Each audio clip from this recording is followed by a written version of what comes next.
Mm. Delicious. Okay, don't worry. I'm going to make this quick.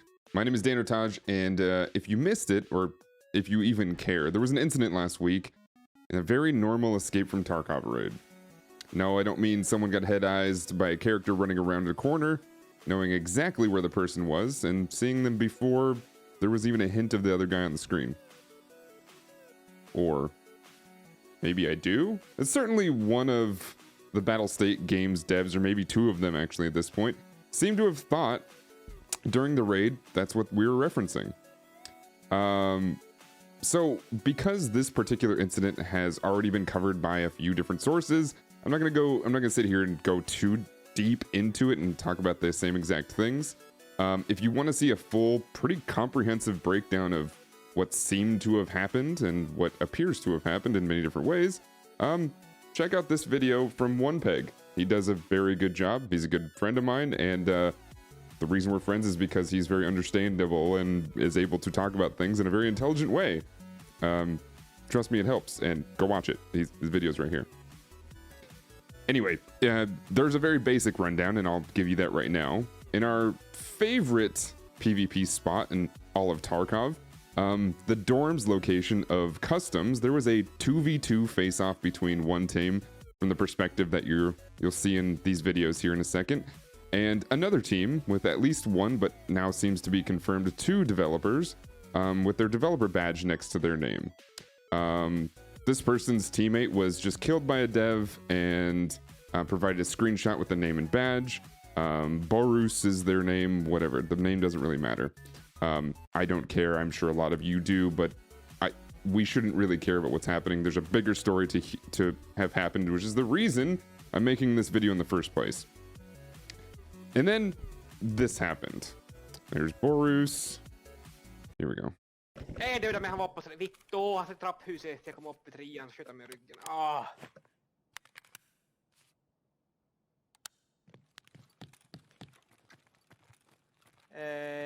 Mellan trapphuset mellan tvåan och trean. Vad fan har han för namn här blå och så ett kokhjul framför det?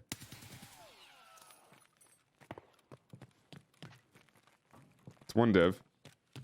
Vad fan betyder det? It's Borus. Borus. Where's the second one? Hej du, men han var på... So that happened, and then immediately after, something else happened.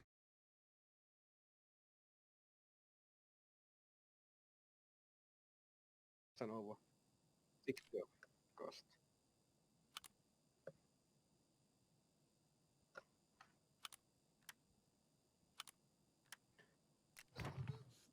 Jaha, va?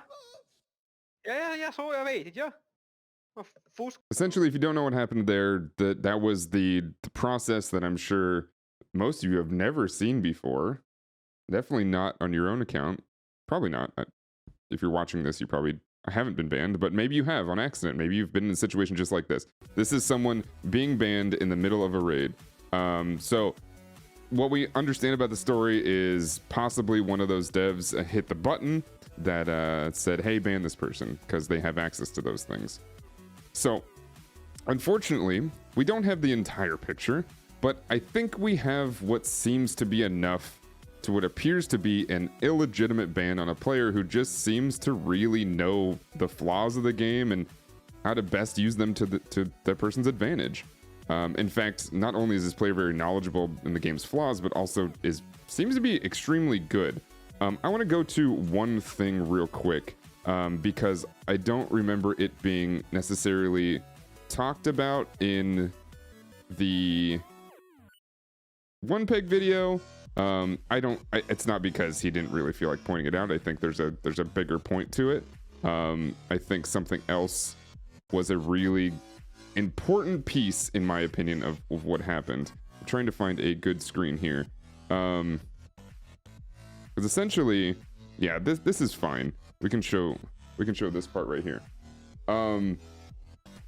Now, this doesn't prove anything, and it doesn't really mean a whole lot, but I think it's a pretty good indicator as to this person knows what they're doing. Now, this could simply be someone trying to clone the tactics of another streamer that they've watched who is very good. This is a very basic build of a very meta and very effective weapon platform. So, as we see, we have a very, very beautiful AK built out here with a long-range scope and, you know, left-hand sided laser, which many people will say is the correct side of the laser, and the other side is garbage and tactical, but whatever. I don't think it matters all that much. However, this is a little bit more effective. RK1 canted grip, all this stuff. So it's a very, very, very well-built weapon. You know, it's meant to do exactly what it just did, which is essentially never ADS while inside of any building. It's meant to do what happened, which is if you know the center of your screen, this weapon's going to hit that point pretty much in anything you do.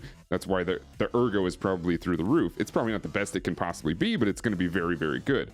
Probably an RK3 grip or something like that. But the point is that the way this gun is built is not necessarily something you would see from a cheater, which is essentially what this person was accused of by being banned. Now, you may see cheaters run around with this, which is why this doesn't prove anything, but it absolutely, I think, means something in the sense that this person is probably just somebody who plays this game every single day, has probably tons of money, and has probably gotten it all legitimately because they're using everything they know about this game, which is probably a lot, which, as we've explained many times on this channel, and you've probably heard on other channels, this game isn't always necessarily about skill, it's about what you know, and this person seems to have both of those things. Has to have the knowledge and also just knows what they're doing and very good at it. When he whips around the corner and shoots the guy right in the head, that's has a lot to do with his weapon, but it is also a lot of skill too. I think anybody who has put at least 100 to more hours in this game, maybe possibly more, most of us, including thousands, know that that's how you play that game. You whip around a corner as fast as you can and you point fire. That's the best and easiest way to get the elimination that you're looking for. So that's essentially what happened, and I think there's a good thing to say about, a good piece to say about the fact that perfectly legitimate, and that proves a lot of those things. It doesn't necessarily prove it, but I think it does a good job at explaining it. So this leads me all to my main point in making this video, because why make this video if it's just going to be the same thing as everybody else is talking about? It's really not. I think that you're probably going to find that this has been said multiple times, but I think there's some interesting points around what has just happened. So as we can see in the video, there are a couple of things that happen. I mean, you see the glaring issues of something that happens in pretty much every single PvP situation in Tarkov, or at least everybody has had this situation before. I don't think that there's got to be a nobody that's played this for more than 20 hours that hasn't come across this in the last year at least.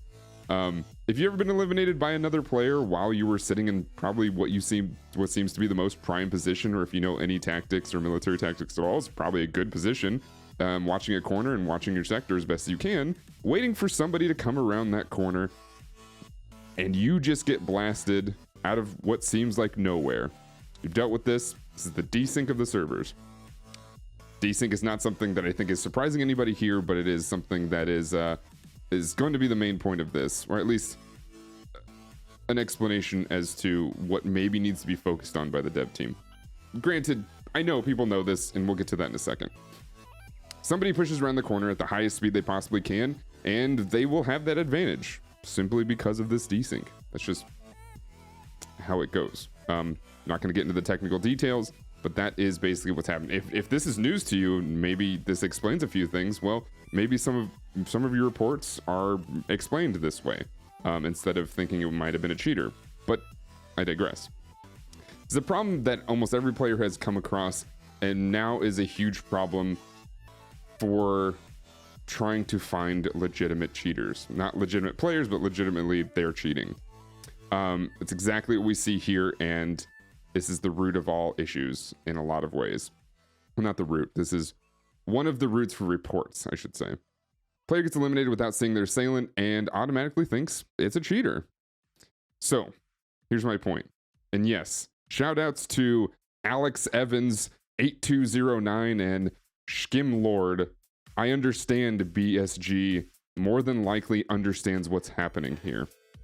The problem is, and however, my point is now that it is on blast, and there's visual evidence of how hard it is to figure out in real time that there are so many more issues running amok here.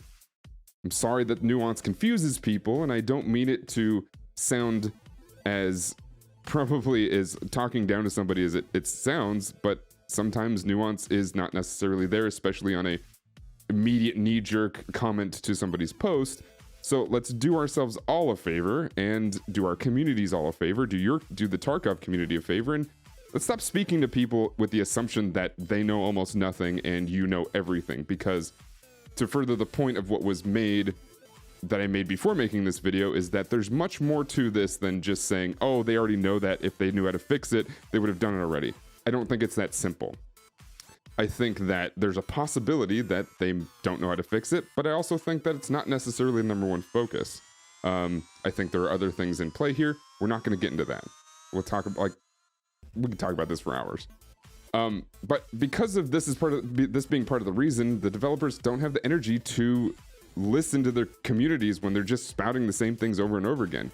If you sit here and call other people stupid, no, but not saying I was called stupid in this. I'm not saying that. I'm just saying don't go to the Tarkov subreddit, because that is what a lot of it is calling each other stupid. And exactly why, if I were a developer, I wouldn't be listening to some communities, because let's be honest, you're not going to get anything useful out of it.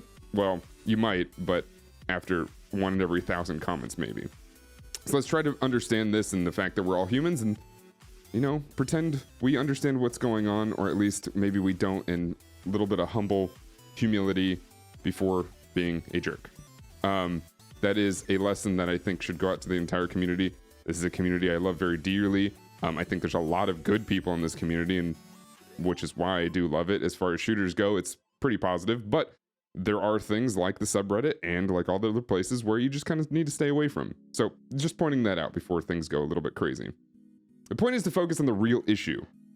Because it really does feel like everything's simply held together with duct tape and chewing gum. Now when it comes to a game and game development, especially in a game that is currently live and has a significantly large player base compared to what most early access games have, or beta games or alpha games, because this is very much in alpha. This is how it is. Chewing gum and duct tape. However, now we sit in what feels to be a pretty sad but understandable situation. There seems to be a lot we don't know, despite how often Nikita is sitting in front of a camera talking to their public and on Twitter and Reddit and all these things. I don't mean that Nikita is straight up lying to us. I wouldn't say that. I think he's trying very hard to be straightforward and he's doing the best, but there are things that he keeps very close to his vest, and I understand that there's some things that might hurt the image of the game or may just not be ready to be said, what have you. But just because you don't want to hurt the image of the game, just because you want to say something that most won't understand, which is a pretty big reason if you think it might get turned in a way that makes no sense and possibly create another toxic drama piece or what have you. Or you just see a lot of creators that are just going to post knee-jerk reactions of things without using tools of empathy or analysis that they may or may not have. But in my experience, people are going to do that no matter what. So why not be open about it and allow people like, my boy OnePeg or Jesse Kazam or Veritas, etc., analyze it fully and give them a full chance to gain an even bigger audience and reward them for actually being able to prove that they're right most of the time. Talking about things that need a little bit deeper analysis and, allowing yourself as developers or PR consultants or whatever it might be, this goes for everybody in the gaming industry, or really most industries, to just be open about certain things. Be honest. Not being honest is usually, well, in any relationship, probably the worst thing you can be. Obviously, it's because people don't want to take responsibility for their actions, and maybe that's a problem too. But you know, sometimes if you're honest, at least you will kill a problem before it gets any bigger. There's always a chance that they just don't know what the problem is too, and I understand that, and maybe they're afraid that they're afraid to admit that it's their engine that can't handle it, and whatever they're attempting to throw at it, which is a lot, is part of that problem. You know, not saying they're causing a problem, but it may be a problem that they just cannot fix, based on the things that they have, and the only way to fix it is rebuilding the whole game, which obviously is not going to happen. The engine itself the engine being a problem is a big problem, and revealing that would be pretty detrimental to anybody that has hope for things to get better. But sometimes you got to rip off that band-aid and hope that you can change the opinion later. Because I'll tell you right now, I'd rather know that's a problem, and I'd rather know that this is something that is unfixable. That way I at least can either accept the pain that I'm having while playing this game, or I can understand that, you know, I'm not just not knowing things and don't understand the frustration that I'm having while playing a game, even though I know a lot of things about this video game. They say it's much easier to manage expectations if you don't reveal too much, but as much as that's totally against my philosophy, I can at least understand how much risk there is with revealing very specific aspects of something. I say that when you keep too many things close to the vest, it forces speculation, and as we know, humans tend to assume the worst, and most of the time. Or at least the vocal ones do, but that spreads like wildfire, and that usually becomes a problem. And if you don't curb that, well, it becomes what seems to be common knowledge, or at least people believe it to be. So what I hope is this little event does actually show that there is now evidence as to why there may be so many false reports of cheaters, due to how many reports happen purely based on desync. How many cheaters are there actually? Due to the fact that, like, there's a full apathy attitude when it comes to Tarkov and cheating, meaning that people often cheat because it's so, in this game, purely because it's so easy to do, and because they're just upset with the game. And why don't we work towards the root of the problems, meaning getting to the bottom of these things I just mentioned, instead of trying to get around the terrible software that just doesn't work, like BattleLine Easy Anti-Cheat. Although I will say the only other way to really get it to work is using a rootkit, something like Valorant does. I'm not saying at all that's a good thing. In fact, I'm pretty adamantly against it. However, it does work, and like I said, the only way to get around that is either using a rootkit or, as we talked about, getting to the source, which would be starting to encourage reasons not to cheat instead of discouraging cheaters and hurting all the other people who play legitimately. Because I don't think that the devs either realize it and are trying to pick the lesser of two evils, or they don't realize that the legitimate players it's making it harder and harder for us to really love what we see here.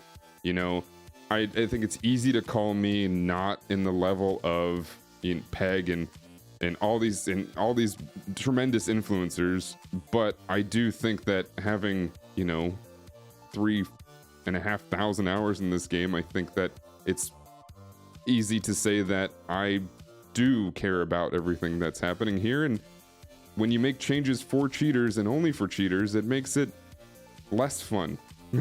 And I think that even though it's been said that the game's not supposed to be fun, well, it is. And I think that that is mostly a way of trying to get a lot of that off your back, and I understand that. Cheaters will always fight against discouragement as well. It's like it fuels them, right? So encouraging legitimate play versus discouraging illegitimate play seems like the better choice, and maybe that's just me. Please let me know if you agree, but yeah. Games that provide a fun experience will always encourage legitimate play, and the more and more you take away the fun aspects of the game that people have a good time with, the harder it is to enjoy it. Unfortunately, Tarkov is so complex and has so many moving parts that optimizing a game like this is very difficult. But as I've always said, Tarkov has a very undisciplined public relations mission.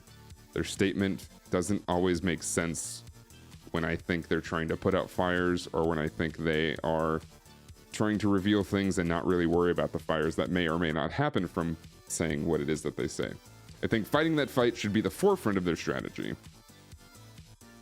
Nikita, you're one man and you're doing way too much.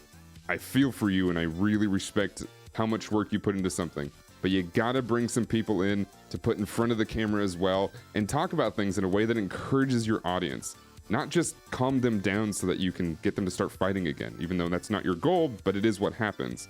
I know it isn't easy, and I've been a PR professional for some time now, but it's so important for taking the pressure off of your dev team to make things work again. There's so much to talk about in this topic, and I could easily extend this video another hour at least. But I wanted to make sure to point out the most current event that has happened in front of us. Obviously, there is other podcasts where Nikita is talking about news and stuff like that, but I think this is, in my opinion, one of the more important things to talk about, because honestly, I think there's not going to be a reason for new content if your player base is slowly and maybe quickly leaving due to the fact that they will keep raging about getting rid of cheaters or getting rid of desync or what have you, and people's just sitting there, the devs just sitting there saying, we just can't, or we're working on it, because that tells most of an audience that doesn't understand game development nothing. It doesn't really say anything. It just says that you don't not care about it, which obviously, if anybody's empathetic, we know that you care. We absolutely know that developers care about the life of their game. But I do think that they're attacking it from the wrong angle. And that's my point. That's my biggest point. Anyway, thanks for listening. I do hope we get to get more Tarkov content in the future. I apologize for not having more recently, but there's just been other things that have been more fun to me, and I think you can tell why. My name is Danotage, and if you'd like to see more, please subscribe. And until next time, I'll see ya.